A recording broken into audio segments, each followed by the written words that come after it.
Hi guys, welcome back to our channel. Our content your వేస్.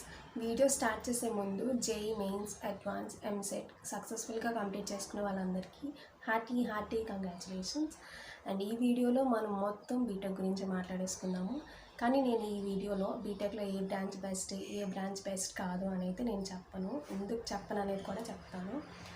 మరి అవి చెప్పకుండా ఇంకేం చెప్తావు అంటే, బీటెక్ 4 ఇయర్స్లో ఒక బీటెక్ స్టూడెంట్ తను ఫస్ట్ ఇయర్లో ఉన్నప్పుడు ఒక స్టేట్ ఆఫ్ మైండ్ ఉంటుంది, తను ఫైనల్ ఇయర్కి వచ్చేటప్పటికి ఒక స్టేట్ ఆఫ్ మైండ్ ఉంటుంది. అలాగే దాంతోపాటు బీటెక్ అంటే బ్యాక్లాగ్స్ అంటే బీటెక్. ఇంటర్లో 1000కి 960, 970, 980 అలా 980 అలా తెచ్చుకున్న వాళ్ళు, అలాగే 10th 10/10, 9.8, 9.7 ఇలా తెచ్చుకున్న వాళ్ళందరూ బీటెక్ వచ్చేటప్పటికి వాళ్ళకి ఎందుకు బ్యాక్లాగ్స్ వస్తున్నాయి, బ్యాక్లాగ్స్ రావడానికి రీజన్ ఏంటి, ఇవి. అలాగే ఒక బీటెక్ స్టూడెంట్ తన 4 ఇయర్స్ ఆఫ్ బీటెక్ లైఫ్లో ఎలాంటి సిచ్యువేషన్స్ని ఫేస్ చేస్తాడు అవన్నీ కూడా మాట్లాడేసుకుందాము. దానికన్నా ముందు నేను ఇంతకు రీజన్ చెప్తాను అన్నాను కదా. రీజన్ ఏంటంటే, ఎప్పుడైనా మేము మా సీనియర్స్ మాతో ఇంటరాక్ట్ అవుతున్నప్పుడు, మేము మా జూనియర్స్తో ఇంటరాక్ట్ అయినప్పుడు మాకు తెలిసిన ఫస్ట్ కామన్ రీజన్ ఏంటంటే, నువ్వు ట్రిప్లీ ఎందుకు చేస్తున్నావు, లేకపోతే మ్యాక్ ఎందుకు చేస్తున్నావు, ఇంట్రెస్ట్తో ట్రిప్లీ జాయిన్ అయ్యావా, లేకపోతే కౌన్సిలింగ్లో వచ్చింది కాబట్టి జాయిన్ అయ్యావా అని అడిగితే, మేము మా సీనియర్స్కి ఇచ్చిన ఆన్సర్ అయినా మా జూనియర్స్ మాకు ఇచ్చిన కామన్ ఆన్సర్ ఏంటంటే, ఇంట్రెస్ట్తో జాయిన్ అవ్వలేదు, కౌన్సిలింగ్లో వచ్చింది కాబట్టి జాయిన్ అయ్యాము అని చెప్పేసి అంటారనమాట. ఇది వెరీ కామన్ ఆన్సర్. ఎందుకంటే మనము ఎక్స్పెక్ట్ చేసింది మంచి కాలేజ్లో రాకపోవచ్చు. సో మంచి కాలేజ్లో మనం ఎక్స్పెక్ట్ చేసిన బ్రాంచ్ రాకపోయినా కూడా జాయిన్ అయిపోతాము. సో అందుకే ఈ బ్రాంచ్ బెస్ట్ కాదని ఏం లేదు. ప్రతి బ్రాంచ్కి ఒక స్పెషాలిటీ ఉంది. లైక్ ఈ బ్రాంచ్ బెస్ట్ కాదు అని ఏం లేదు. అండ్ మీకు ఇంకా ఇన్ కేస్ దాని గురించే వీడియో తీయాలి అని అంటే దానికోసం అయితే మీరు గూగుల్ చేసి తెలుసుకోవచ్చు కూడా. దానికి నేను స్పెషల్గా చెప్పాల్సింది ఏమీ లేదు. సో రియల్ టైమ్ ఎక్స్పీరియన్స్ అన్నిటి గురించి మాట్లాడుకుందాము. సో ఫస్ట్ ఇయర్తో స్టార్ట్ చేస్తే, ఫస్ట్ ఇయర్లో మీరు ఎంటర్ అవ్వగానే మీకు ఎలాంటి ఫీలింగ్ ఉంటుంది అంటే, లైక్ కొంచెం భయంగా ఉంటుంది. కొత్త అంటే ఇప్పటి వరకు మన స్కూల్లో సేమ్ క్లాస్ వాళ్ళే మనకి నెక్స్ట్ క్లాస్లో కూడా వస్తారు, మన ఫ్రెండ్సే మనతో పాటు ఉంటారు. ఇంటర్లో కూడా అలాగే మనం ఇలా ఈ కాలేజ్లో జాయిన్ అవుదాం అనుకుంటే ఆ కాలేజ్లో జాయిన్ అవ్వచ్చు ఫ్రెండ్స్ అందరూ కలిసి. కానీ బీటెక్లో అలా కాదు కదా.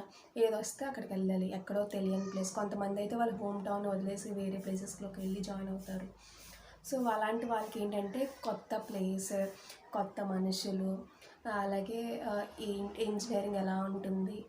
దీనికన్నా ముందు ఫస్ట్ మనం మాట్లాడుకోవాల్సింది ఏంటంటే, చాలామంది హ్యాపీ డేస్ మూవీ చూసి ఇంజనీరింగ్ చేద్దామని ఫిక్స్ అవుతారు.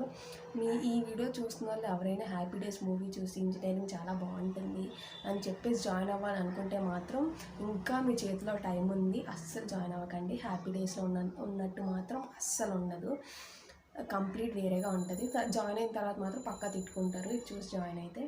So please happy days movie గురించి చూసి జాయిన్ అవుతాను అనుకుంటే మాత్రం జాయిన్ అవ్వద్దు.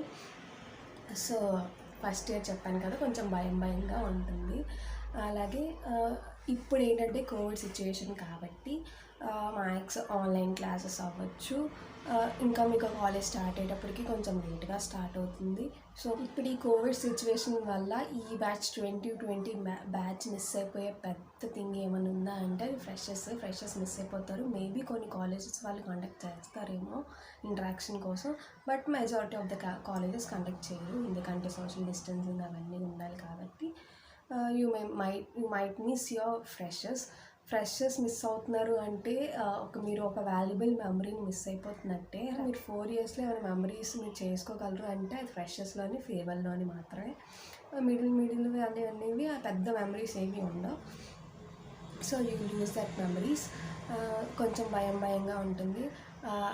అది కూడా కాక ఇప్పటికే చాలా లేట్ అయిపోయింది కాబట్టి మీకు వన్స్ స్టార్ట్ అయ్యాక మొత్తం అంతా ఫుల్ ప్రెషర్గా అనిపిస్తుంది. ఎందుకంటే ఫాస్ట్గా సిలబస్ కంప్లీషన్ అవన్నీ జరుగుతూ ఉంటాయి. ఇలా కళ్ళు మూసి తెలిసేలోపు ఫస్ట్ సెమిస్టర్ వచ్చేస్తుంది. ఫస్ట్ సెమిస్టర్లో మీకు వచ్చిన ఒక పెద్ద రాడ్ సబ్జెక్ట్ ఉంటుంది, అవి ఏంటంటే M1. M1 కనుక మీకు ఒకసారి ఉండిపోయిందంటే 4 సంవత్సరాలు మీరు దానికి రాస్తూనే ఉండాలి. ఎంత రాసినా కూడా అది క్లియర్ అవ్వదు. సో M1 రాసేటప్పుడు మాత్రం ఒళ్ళు దగ్గర పెట్టుకొని రాయాలి. ఏంటి నువ్వు మేమేమనుకుంటున్నాం, మేము ఇంటర్లో 980 తెచ్చుకున్నాము, 970 తెచ్చుకున్నాము, 10/10 తెచ్చుకున్నాము, 9.8 తెచ్చుకున్నాము అంటే అవన్నీ ఇక్కడ చెల్లవు. Inter separate, BTech separate. ఇంతకు బ్యాక్లాగ్లు ఎందుకు ఉంటాయని చెప్తాను కదా, ఇదే రీజన్. మనకి ఇంటర్లోని 10థ్లోని ఏంటంటే very important questions, very important questions, very important questions అనేవి ఇస్తారు. మనం అవే మళ్ళీ చదువుతాము. క్వశ్చన్లో ఒక వర్డ్ కూడా చేంజ్ అవ్వకుండా అదే క్వశ్చన్ రిపీట్ అయిపోద్ది. సో ఆబ్వియస్లీగా ఎలాంటి వాళ్ళైనా రాసేస్తారు, ఎలాంటి వాళ్ళకైనా మార్క్స్ వచ్చేస్తాయి. అది కూడా కాక మనకి ఉన్నాయి కదా ఇన్స్టిట్యూషన్స్, శ్రీ చైతన్య పారాయణ ఇన్స్టిట్యూషన్స్, చేపను రుద్దినట్టు రుద్దుతారు. మేము కూడా ఆ కాలేజ్లోనే చదువుకున్నాం కాబట్టి మాకు కూడా కొంచెం ఐడియా ఉంది. అది కూడా కాక వాటిని మించి ప్రీ ఫైనల్ ఎగ్జామ్స్ అనేవి ఉంటాయి. రాసిందే మళ్ళీ రాస్తారు కాబట్టి ఆబ్వియస్లీ చదువు రానివాడు కూడా రాసేస్తాడు. అలాంటి వాడికైనా మార్క్స్ వచ్చేస్తాయి. అలా అని మీ పొటెన్షియల్లీ నేనేం తక్కువ అనట్లేదు.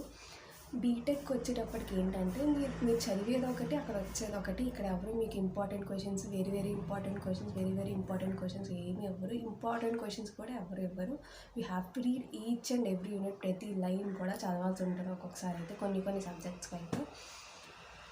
సో నేనేమి ఇది మిమ్మల్ని భయపెట్టడానికి చెప్పట్లేదు, ఫ్యాక్ట్ చెప్తున్నాను. అది కూడా కాకుండా ఏంటంటే ఇన్ కేస్ కొన్ని ఇన్స్టిట్యూషన్స్కి కొన్ని రూల్స్ ఉంటాయన్నమాట. లైక్ నేనైతే జేఎన్టీయూ కాకినాడ ఎఫిలియేటెడ్ కాలేజ్ కాబట్టి మాకేంటంటే 4 సెట్స్ ఉంటాయి. 4 sets in case JNTUK affiliated కాలేజ్లో ఇన్ కేసు మీలో ఎవరైనా జాయిన్ అయితే మీకు యూజ్ అవ్వచ్చు.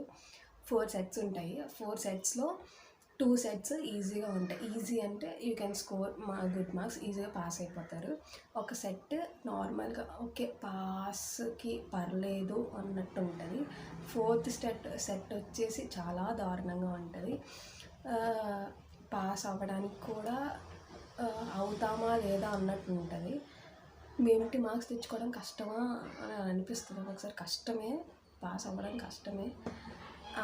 ఇలా కొన్ని యూనివర్సిటీకి సెట్స్ ఉంటాయి. ఏయూ ఎఫిలియేటెడ్ కాలేజెస్కి అయితే మీకు సెట్ ఉండదు, ఒకటే సెట్ ఉంటుంది. అలా యూనివర్సిటీ బట్టి మీకు ఎగ్జామ్ ప్యాటర్న్ అనేది ఉంటుంది. అది కూడా కాక బీటెక్ వచ్చేటప్పటికి ఏంటంటే అందరూ వన్ డే బ్యాటింగ్ చేస్తారు. ఇంటర్ వాటికి ఏంటంటే వాళ్ళకి ఎగ్జామ్స్ ఉంటాయి కాబట్టి చచ్చినట్టు అలా అయినా చదువుతారు. కానీ ఇక్కడ అలా మమ్మల్ని పట్టించుకునే వాళ్ళు ఎవరు ఉండరు, ఎవరు మీకు స్పూన్ ఫీడింగ్ చేయరు. ఎందుకంటే you are not kid anymore, you have to read by yourself. కొన్ని కాలేజెస్లో పట్టించుకుంటారేమో, కానీ మ్యాక్సిమం ఆఫ్ కాలేజెస్, యూనివర్సిటీస్లో మమ్మల్ని ఎవరు పట్టించుకోరు. చదివితే చదువుతారు, లేకపోతే లేదు, అది మీ కర్మ అన్నట్టు వదిలేస్తారు. సో కానీ బ్యాక్లాగ్ ఉండిపోయింది అంటే అని చెప్పేసి మీరేమీ డిసప్పాయింట్ అవ్వాల్సిన అవసరం ఏమీ లేదు. బీటెక్లో బ్యాక్లాగ్స్ కామన్.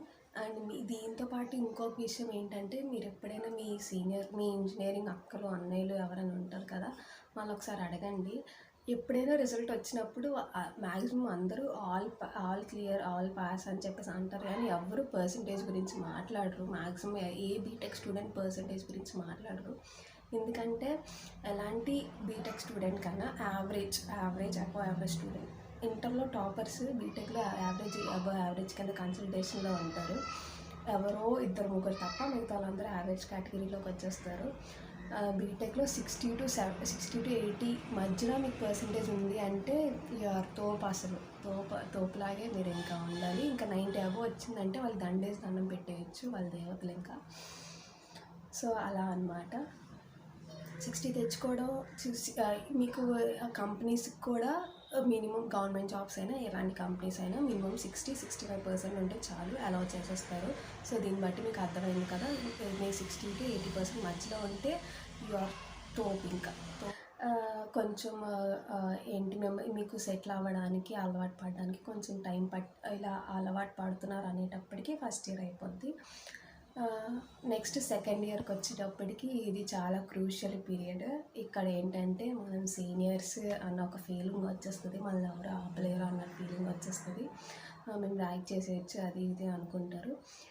మీకు ఫస్ట్ ఇయర్లో మీరు మార్క్స్ బాగా స్కోర్ చేసుకోవచ్చు, బాగా స్కోరింగే, పెద్ద కష్టమైన సబ్జెక్ట్స్ కూడా మీకు ఏమి ఉండవు, జస్ట్ బేసిక్ సబ్జెక్ట్స్ ఉంటాయి. సెకండ్ ఇయర్లో వచ్చేటప్పటికి ఏంటంటే కోర్ సబ్జెక్ట్స్ అన్నీ వచ్చేస్తాయి మీకు. సో మీకు ఎలాంటి వాళ్ళకైనా, ఓన్లీ కొంతమందికి తప్ప, రెగ్యులర్గా చదువుకునే వాళ్ళకి తప్ప మిగతా వాళ్ళందరికీ పర్సెంటేజ్ ఫట్మని పడిపోద్ది. ఎందుకంటే అలాంటి రాడ్ సబ్జెక్ట్స్ ఉంటాయి, మీకు కోర్ సబ్జెక్ట్స్ వస్తాయి. అది కూడా కాక ఈ క్రూషియల్ పీరియడ్లో ఏంటంటే మీకు తెలియకుండా మిమ్మల్ని చాలామంది ఇన్ఫ్లుయెన్స్ చేయడానికి ట్రై చేస్తారు. చాలామంది ఇష్యూస్లో మీకు తెలియకుండా మీరు ఇన్వాల్వ్ అయిపోతారు. మీరు ఇన్వాల్వ్ అయ్యారని సంగతి మీ చేతి దాటిపోయిన తర్వాత తెలుస్తూ ఉంటుంది. సో మీరు సెకండ్ ఇయర్కి వచ్చినప్పుడు చాలా చాలా జాగ్రత్తగా ఉండాలి. అలా ఎవరి ఇష్యూస్లోనే అస్సలు తలదూర్చొద్దు, లాస్ట్కి పెద్ద ఫ్రూట్ అయిపోతారు. సో ఇది మెయిన్ విషయం మీరు సెకండ్ ఇయర్లో గమనించాల్సింది. నెక్స్ట్ రోజు చదివేద్దాం అని చెప్పేసి అనుకుంటారు. ఈరోజు ఎలా అయినా చదవాలి ఇంటికి వెళ్ళని చెప్పేసి అనుకుంటారు. ఇలా ఇంటికి వస్తారు, ఈ అసైన్మెంట్ రాయండి, ఈ అబ్జర్వేషన్ చేయండి, ఈ రికార్డ్స్ రాయండి అని చెప్పేసి పెడతారు. సో మీరు వీక్ అంతా అసైన్మెంట్లు, రికార్డ్స్, అబ్జర్వేషన్స్ రాసుకునే వాటికే సరిపోతుంది. సో టైం మేనేజ్మెంట్ చాలా ఇంపార్టెంట్. ఎందుకంటే మీకు థర్డ్ ఇయర్కి వచ్చేటప్పటికి ఫైనల్ ఇయర్లో మీరు చదవాలనుకున్నా కూడా ఏం చదవలేరు. ఇన్ కేస్ మీరు ఏమైనా చదవాలనుకుంటే, లైక్ గేట్కి ప్రిపేర్ అవ్వాలి అనుకున్నా, లేకపోతే ఏమైనా హయ్యర్ ఎడ్యుకేషన్స్ కానీ, లేకపోతే గ్రూప్స్కి కానీ ఏం ప్రిపేర్ అవ్వాలనుకున్నా మీరు సెకండ్ ఇయర్ థర్డ్ ఇయర్లోనే చదువుకోవాలి. ఎందుకంటే థర్డ్ ఇయర్కి వచ్చేటప్పటికి, థర్డ్ ఇయర్ ఎండింగ్కి వచ్చేటప్పటికి మీకు ప్లేస్మెంట్ హడావిడి స్టార్ట్ అయిపోద్ది. ఏంటి ఇన్ని రోజులు ఇలా వేస్ట్ చేశాను అని చెప్పేసి చాలా బాధపడతారు తర్వాత. సో మీరు ఏమైనా చదువుకోవాలి అనుకుంటే సెకండ్ ఇయర్ నుంచే స్టార్ట్ చేయండి. తర్వాత మీరు చదవాలనుకున్నా కూడా చదవలేదు. నెక్స్ట్ ఫైనల్ ఇయర్కి వచ్చేటప్పటికి ఏంటంటే మీకు ప్లేస్మెంట్ స్టార్ట్ అవుతాయి. మీరు వన్స్ ఫైనల్ ఇయర్లో ఉన్నారు అని చెప్పేసి ఎవరికైనా తెలిస్తే ప్రతి అడ్డమైన వాళ్ళు, మీకు తెలిసిన వాళ్ళు, తెలియని వాళ్ళు ప్రతి ఒక్కరు వచ్చి జాబ్ వచ్చిందా, ఎందులోనే ప్లేస్ అయ్యావా అని చెప్పేసి అడుగుతారు. అంత ఇరిటేటింగ్గా అనిపిస్తుంది. అది కూడా కాక ఏంటంటే మీతో పాటు బంకులు వేసి, మీతో పాటు బయట తిరిగి చేసిన వాళ్ళందరూ బ్యాక్లాగ్ ఉన్న వాళ్ళు ప్లేస్ అయిపోయి, బాగా చదివే వాళ్ళు మీరు ప్లేస్ అవ్వకుండా ఉండిపోతే ఆ ఫీల్ చాలా ఘోరంగా ఉంటుంది. ఇదే జరుగుతుంది. బ్యాక్లాగ్ ఉన్న వాళ్ళు అందరూ ప్లేస్ అయిపోతారు. బ్యాక్లాగ్ లేకుండా అన్నీ ఆల్ క్లియర్ చేసేసి సెటిల్గా ఉన్న వాళ్ళు ఉండిపోతారు. మీ ఓన్ ఫ్రెండే ప్లేస్ అయిపోయి మీరు ప్లేస్ అవ్వకుండా ఉండిపోతారు. ఆ ఫీలింగ్ చాలా దారుణంగా ఉంటుంది. అది కూడా కాక ఏంటంటే మాకు ఒకసారి ఏమైందంటే, మాకు ఒక ప్లేస్మెంట్లో మీ బీటెక్లో మీ మోస్ట్ మెమరబుల్ మెమరీ ఒకటి చెప్పండి, ఒకటి రాయండి అని చెప్పేసి మాకు అడిగారనమాట. అడిగినప్పుడు మేమందరం జస్ట్ స్టక్ అయిపోయాము, ఆలోచిస్తున్నాము అనమాట. ఎందుకు ఆలోచిస్తున్నాము అంటే, we don't have any memory, అంత మెమరబుల్ మెమరీ మేము ఏం చేసుకోలేదు. సో ఫైనల్ ఇయర్లో మీరు తెలుసుకున్నా మీకు యూజ్ ఉండదు. అంటే ఏంటి 3 years నేను అసలు ఏం చేశాను, అలా అని నేనేమి టాప్ రాలేదు, అలా అని నేను ఎంజాయ్ కూడా చేయలేదు. ఎందుకు 3 years వేస్ట్ చేస్తానని చెప్పేసి మీరు ఫైనల్ ఇయర్లో రియలైజ్ అయినా పెద్ద యూజ్ ఏమి ఉండదు, ఏం చేయలేరు కూడా. ఎందుకంటే అప్పుడు మీకు చాలా టైట్ ప్యాక్ షెడ్యూల్ ఉంటుంది. ఒక పక్క గేట్ అంటారు, ఒక పక్క ప్లేస్మెంట్స్ అంటారు, ఇంకో పక్క మీరు ఎగ్జామ్స్ ఇవన్నీ ఉంటాయి. ఇవన్నీ మేనేజ్ చేయాలి. దాంతో అప్పుడు మీరు బయటికి వెళ్ళి ఎంజాయ్ చేద్దామన్నా హార్ట్ఫుల్గా ఎంజాయ్ చేయలేరు.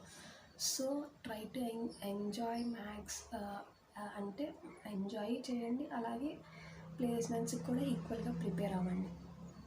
నెక్స్ట్ నేను స్టార్టింగ్లో చెప్పినట్టు ఈ బ్రాంచ్ బెస్ట్ కాదా అని చెప్పేసి అన్నాను కదా.